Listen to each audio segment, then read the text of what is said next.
constitucionalmente pacifista por Carlos F. Valverde Bravo. Y respetuoso de la madre tierra, de las mujeres, de la política de género, democrático y de las libertades de opinión y prensa, militante del pluralismo político, económico, cultural, autonómico, descentralizado y etcétera y puse etcétera por que todas las virtudes de la CPE son de ese tipo. Pudiéramos seguir. El texto constitucional da acento agudo más.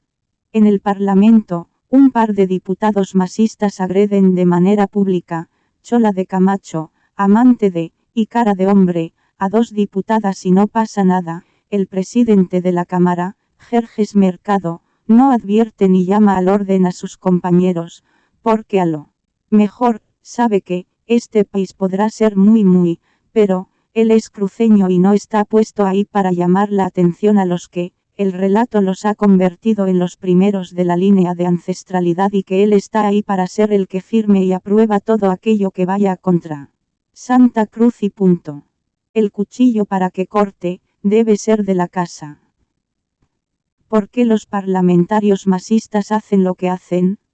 Posiblemente porque haciendo uso de su libertad individual, el parlamentario que, además, es parte del manejo de la lógica intercultural, como si no lo fuéramos todos los habitantes del mundo, es hombre y, podrá haber igualdad en el país, pero, en su mundo, los hombres mandan, de ahí que no haya habido una sola mujer masista que los haya recriminado, porque el MAS es un partido machista.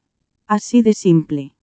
Trato de entender por qué los parlamentarios masistas se dan la licencia de agredir de esa manera y vengo a concluir que hacen lo que hacen porque pueden, porque ellos son los portadores del cetro y portavoces del relato de país que construyen y construyeron con mentiras y abonado con sangre.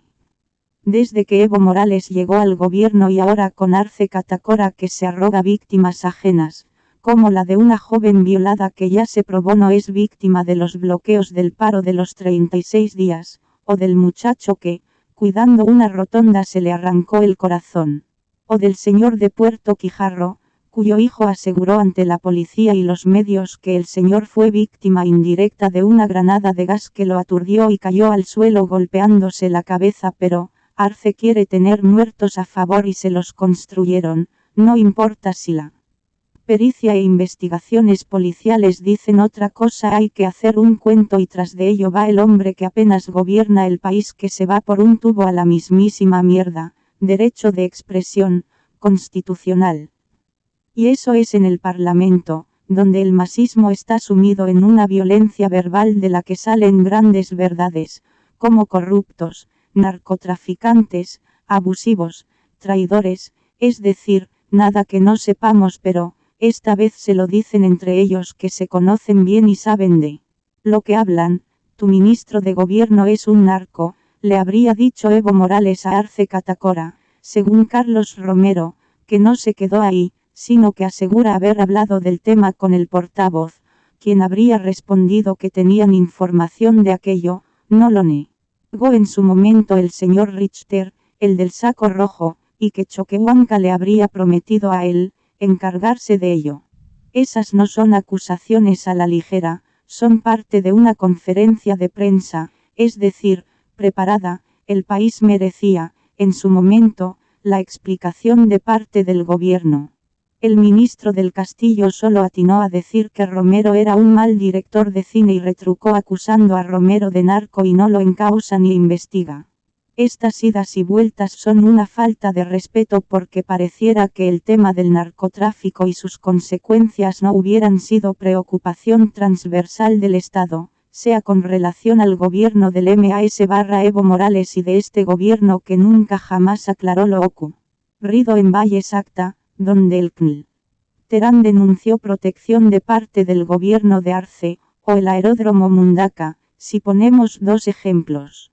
Y, aunque hay argumentos para seguir en este tema, lo que pretende este texto es hablar de la violencia instalada en el país como modo de vida. El viernes pasado, los narcotraficantes mataron a un policía e hirieron a otros. Los narcos son dueños de extensos espacios en la Chiquitania, Tienen pistas clandestinas a montones, que se las ve en Google, de donde hemos mostrado al menos una treintena, y el gobierno destruye una de vez en cuando a la muerte de un sucha. La idea no es solo hablar de narcotráfico sino de todo, de avasallamiento de tierras también, donde los interculturales, la única y otras organizaciones de su tipo hacen y deshacen en tierras del oriente, desde los acuíferos en la puerta misma de la ciudad, donde el sismo los había puesto, pero no dio resultado por la reacción de la gente que ponía en riesgo la refinería y, fingieron un operativo, detuvieron a 13 cabecillas donde había 200 viviendas rústicas y dejaron libres a 187 otros asaltantes que dicen que fueron engañados como siempre, aunque ver su fiereza en los ataques queda muy claro que son parte de la banda. No fueron 13 los que quemaron las pampas de los Kim, eso es una verdad irrefutable, los 13 son los que aguantan más, recién detuvieron a otros 2, a este paso en un año se va a desalojar todo, va a ser como la erradicación de coca, resiembran más que lo que erradican, los avasalladores volverán.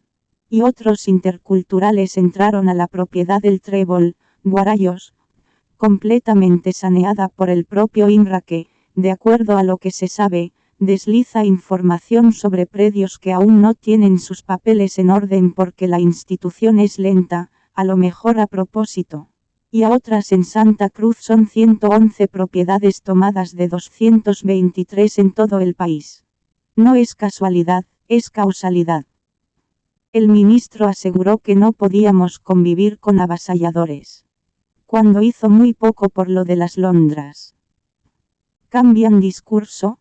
Sí, cambian como cambian de acciones de manera estratégica. Necesitan parar un poco su locura violenta porque la economía está mal, porque no hay gas y el campo cruceño es vital para subsistir, hasta que se encuentre algo que lo reemplace y todo volverá a ser como antes. Es decir, las tierras tomadas, los abusos a la orden del día. Una observación para que se entienda mejor esto, si el INRA sabe de tierras privadas que dejan una parte de monte intocada, para trabajarlas luego, como reserva de monte o lo que fuere e interviene y las revierte y esas las dan a los interculturales que las desmontan de inmediato, ellos sabrán si las ocupan, las alquilan o las venden, pero eso ocurre en tierras de la Chiquitania. Lamentablemente los propietarios no pueden mantener espacios sin tumbar, no pueden preservar montes, después los llaman depredadores. Pacifistas por constitución pero, llegamos a los casi 100 niños asesinados, en la mayoría de los casos por sus propios padres y no hablemos de feminicidios aunque el Estado pacifista está tratando de instalar su relato social, comunitario y productivo, tratando de hacer que los departamentos se peleen entre sí, así le va a este pobre país. Tal vez lo peor que se vio en estos días fue ver a Arce llegando a Cuba asegurando haber llegado a la cuna de la revolución, cuando tras de 63 años ya la cuna es vieja e inútil y que es tiempo de mirar la cama ancha, país, donde puedan convivir todos, donde se imponga el crecimiento individual, donde haya biotecnología, donde haya progreso real, sin violencia.